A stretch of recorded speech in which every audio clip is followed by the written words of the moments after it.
Oke, assalamualaikum warahmatullahi wabarakatuh. Eh, Bagaimana rekan-rekan semua? Saya yakin pasti semuanya sedang menunggu hasil pengumuman dari situs ini ya. Situs yang sedang ramai digunakan saat ini di Aceh, yaitu situs SPMB untuk gelombang yang kedua. Jadi mohon maaf baru bisa buat videonya karena peralatannya baru ada propernya sekarang. Oke, sedikit mungkin saya mau ulas terkait dengan situs SPMB Aceh ini, dan disclaimer sedikit, semua hal yang saya ulas ini dilihat dari sudut pandang saya selaku pengguna ya, bukan pembuat. Jadi hanya dilihat dari satu sisi saja. Jadi belum di-compare pada sisi pembuat. Oke. Jadi di situs SPMB ini, di situs SPMB tahun 2025 ini, S Oke, kita disconnect SPMB 2025 ini ya. Dilihat dari penggunaannya, jadi terdiri dari ada tiga pengguna. Yang pertama itu adalah chassis. Chassis ini calon siswa. Kemudian yang kedua ada OPS. OPS ini operator sekolah. Dan yang terakhir ada SA. SA ini support admin ya. Jadi ada tiga pengguna yang mengakses situs SPMB 2025 ini. Oke. Di sini akan saya coba bahas terkait dengan ketiga-tiganya. Jadi ketiga ini memiliki otoritas tersendiri. Chassis memiliki otoritas sendiri, fungsinya sendiri. OPS juga punya otoritas sendiri, fungsi sendiri. Dan SA ini super admin, nah, dia memiliki kesemua otoritas yang ada. Jadi di atas dari chassis OPS adalah super admin. Oke, kita bahas satu-satu terkait dengan chassis ya. Calon siswa agar dapat mengakses situs SPMB harus dilalui dulu satu tahapan, yaitu yang dikenal dengan istilah buat akun ya. Jadi harus buat akun terlebih dahulu baru bisa mengakses situs SPMB. Oke, seperti ini. Ya, jadi siswa buat akun dulu baru bisa mengakses situs SPMB. Nah, proses buat akun ini juga merupakan sebuah kesulitan bagi sebagian orang ya, karena ada beberapa syarat yang harus terpenuhi baru akun tersebut bisa didapatkan, baru dia bisa jadi seorang chassis sehingga bisa mengakses SPMB. Oke. Nah, apa permasalahan yang pertama, yaitu penggunaan email. Jadi penggunaan email pada proses pembuatan akun jadi sebuah permasalahan, di mana ketika berhasil membuat sebuah akun ada kode verifikasi yang dikirimkan ke email ya, untuk bisa diverifikasi barulah akun tersebut bisa aktif. Nah, proses verifikasi ke email sudah jadi satu buah masalah pada pelaksanaan SPMB ini. Kenapa banyak akun dari SA ya, akun email dari SA support admin terblokir akibat terlalu banyak akses pengiriman email ya dalam sehari, sehingga terbaca sebagai spam dan sebagainya, sehingga itu jadi masalah. Terus dalam perjalanan akses email ini dibuka secara umum, jadi tidak ada lagi verifikasi email ya, dibuka untuk umum, maka jadilah akun tersebut. Permasalahan kedua tampil, yaitu di NIK. Oke. Jadi ada email, ada NIK saat proses pembuatan akun. Nah, kebanyakan orang mencoba-coba membuat akun dengan menggunakan NIK orang lain, sehingga ketika si pemilik NIK ingin membuat akun terblokir lagi di situ. Nah, di sini sudah muncul masalah lain lagi ya. Nah, jadi di proses ini saja sudah menimbulkan beberapa identitas permasalahan, sehingga proses buat akun sendiri sudah jadi sebuah trouble yang harus segera terpecahkan. Lahirlah nanti reset akun dan sebagainya ya, sehingga akun tersebut bisa didapat oleh si chassis. Nah, jadi buat akun ini adalah pintu awal untuk proses pendaftaran ini bisa dilanjutkan. Oke. Nah, ketika berhasil proses buat akun selesai dan sebagainya, maka di chassis akan dihadapkan dengan yang namanya biodata. Oke. Nah, di biodata jadi ada beberapa item ya, di situ ada biodata, kemudian ada nilai rapor, kemudian ada biodata, nilai rapor, selanjutnya ada upload, oke. Dan yang terakhir ada pilihan sekolah ya, pilihan sekolah, baru ditutup dengan verifikasi atau finalisasi ya. Ini finalisasi akhir.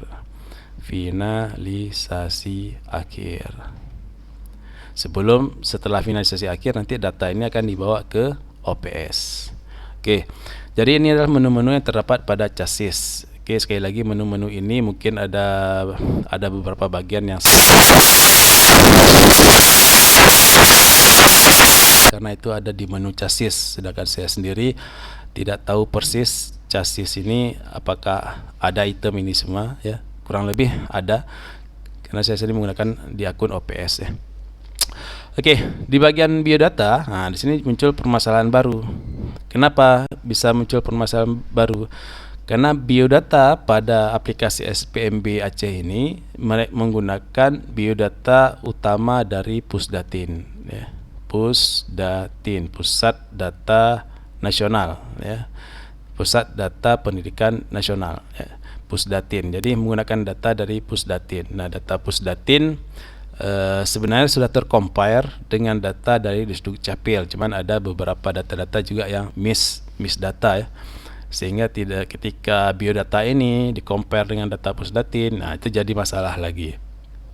Nah, di sini mungkin terjadi sekitar 2 hari 3 hari ya permasalahan ini, sehingga lahirlah sebuah inovasi baru di mana datanya sekarang terbuka gitu ya. Jadi biodata awalnya dia ngecek dulu ke data Pusdatin, ketika sudah ketemu bisa melanjutkan, atau kalau tidak ketemu maka biodata itu diisi secara manual. Jadi intinya pengisian data pada biodata ini tadi di situ munculnya Dapodik ya, Dapodik. Oke. Fungsinya data ini sebenarnya untuk mempermudah pendaftar. Jadi tidak perlu lagi mengisi ulang seperti nama ayah, nama sendiri, supaya tidak perlu mengisi lagi. Kenapa? Karena sudah ngambil dari data Dapodik. Itu kalau datanya lengkap. Nah, namun kejadiannya sekarang kan datanya tidak kebanyakan datanya tidak lengkap, sehingga harus menginput kembali datanya dari nol gitu ya. Ya, di sini jadi permasalahan ya. Karena dari awal pendaftaran wajib sinkron dengan data ini, terakhir setelah di pertengahan jalan ditemukan banyak masalah, sehingga data ini dilepas sebagai bahan bacaan saja ya. Tetap utamanya dia akan ngebaca data Dapodik atau data Pusdatin. Utama ketika tidak ditemukan maka bisa dipilih secara manual, isi manual seperti itu ya. Jadi ada 2 opsi. Kalau yang pertama itu wajib kemari, ditemukan di lapangan permasalahannya banyak yang tidak terdata, sehingga dibukalah opsi yang kedua, bisa mengisi secara manual. Jadi seperti itu kondisi di lapangan ya. Ini bisa jadi salah, bisa jadi benar juga, tergantung di lapangan sendiri gitu. Nah, setelah biodata selesai, di sini para peserta itu diwajibkan yang namanya download kartu pendaftaran ya, kartu pendaftaran.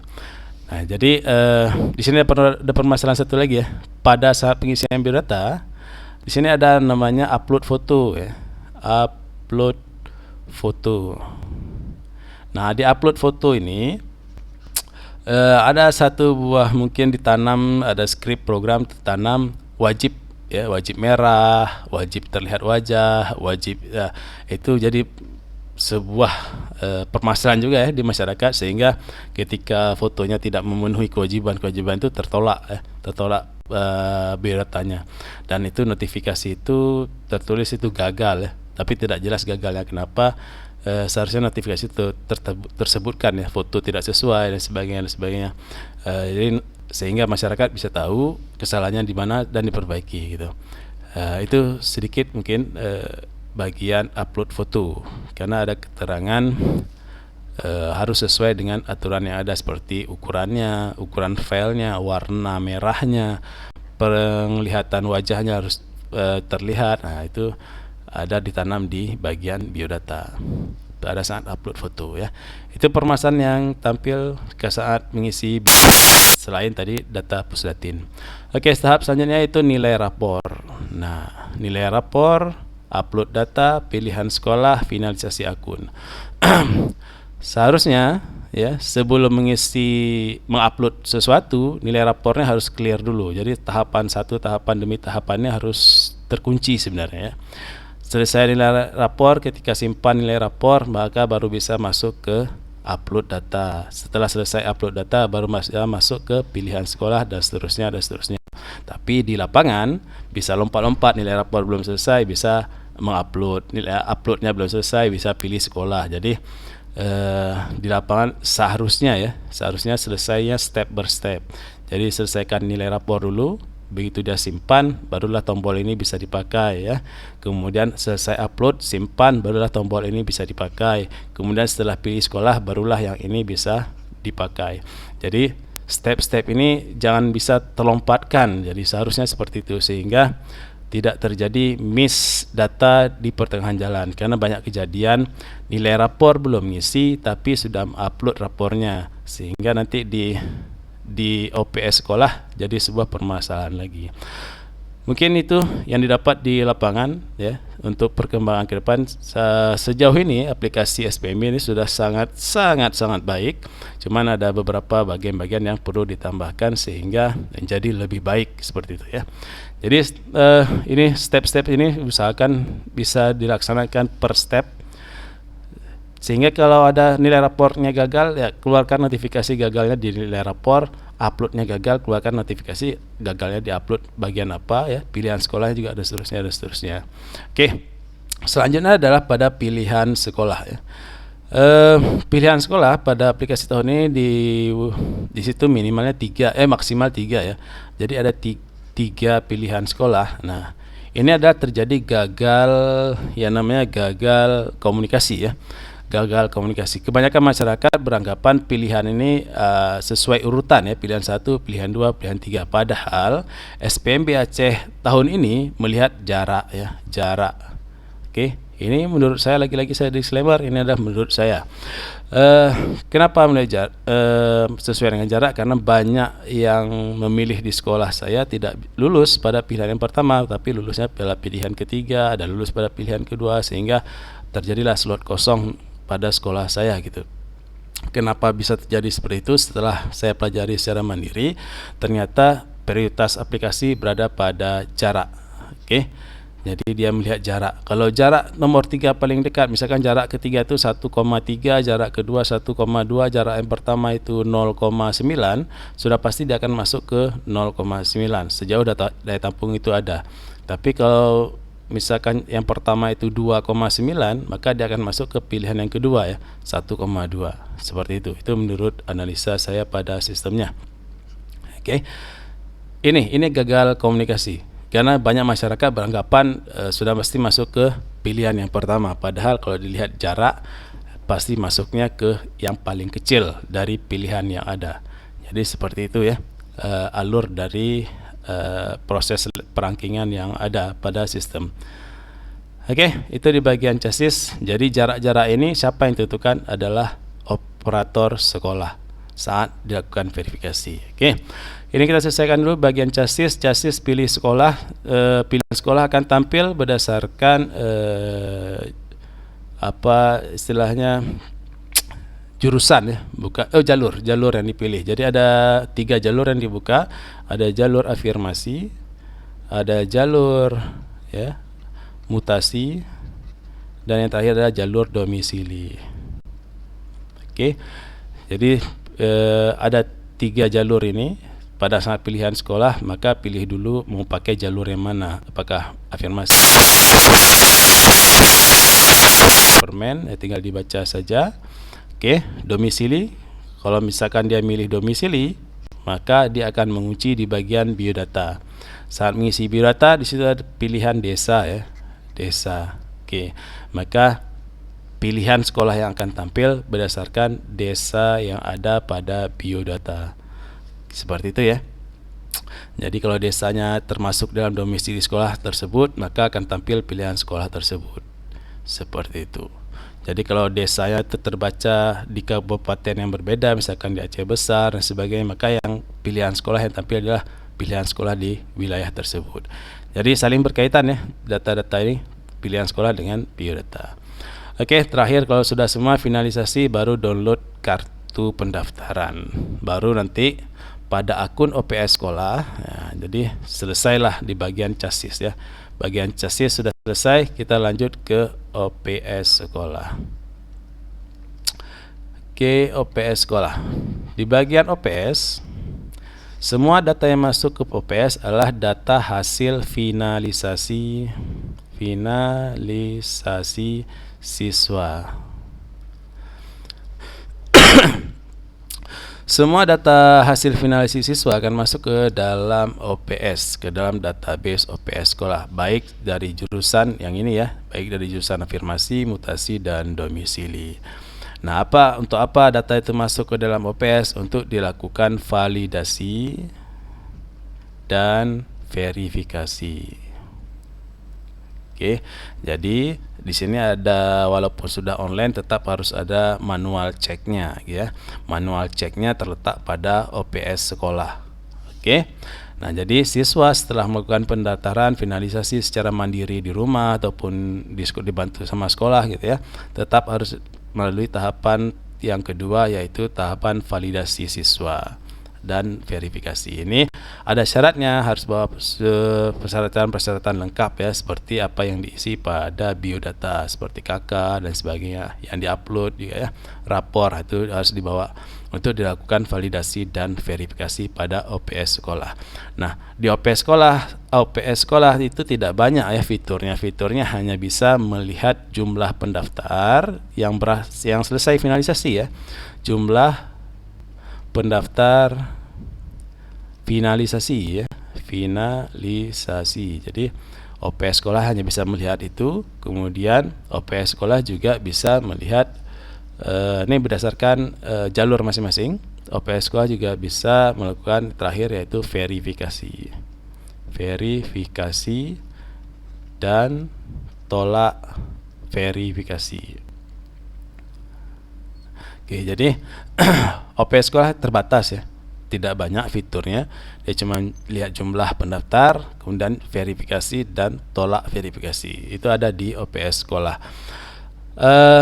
Kenapa ada tolak verifikasi? Untuk melengkapi biodata yang tadi mungkin salah pengisian ya. Jadi kalau ada chassis yang salah pengisian dalam biodata, tidak sesuai dengan fisiknya, jadi OPS sekolah bisa tolak terlebih dahulu, kemudian tinggal chassisnya perbaiki, finalisasi ulang.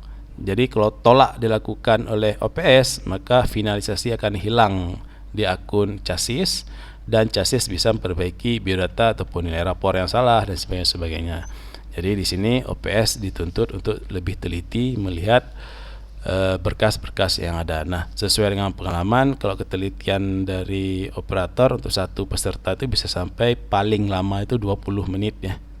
20 menit untuk memeriksa berkas-berkas yang ada, mulai dari nilai rapornya dicek, KK-nya dicek ya, dan berkas-berkas penunjang lainnya. Jadi paling lama itu 20 menit. Ada juga yang cepat kalau berkasnya lengkap dan datanya sudah sesuai. Tapi kalau datanya tidak sesuai ya kurang lebih sekitar 20 menit untuk satu orang ya. 20 menit per orang. Lumayan lama. Ya begitulah namanya validasi dan verifikasi. Jadi butuh waktu untuk melakukan proses pengecekan. Kalau terburu-buru hasilnya juga akan tidak maksimal ya. Oke, jadi mungkin itu sekilas terkait dengan SPMB kita di Aceh tahun ini menurut dari sudut pandang saya ya. Di mana kelebihan dan kekurangannya saya rasa ini sudah sangat bagus, tinggal diteruskan saja, tidak berhenti di tahun ini. Mungkin sosialisasi diperbanyak sehingga tidak terjadi gagal komunikasi, banyak orang tidak mengerti ya.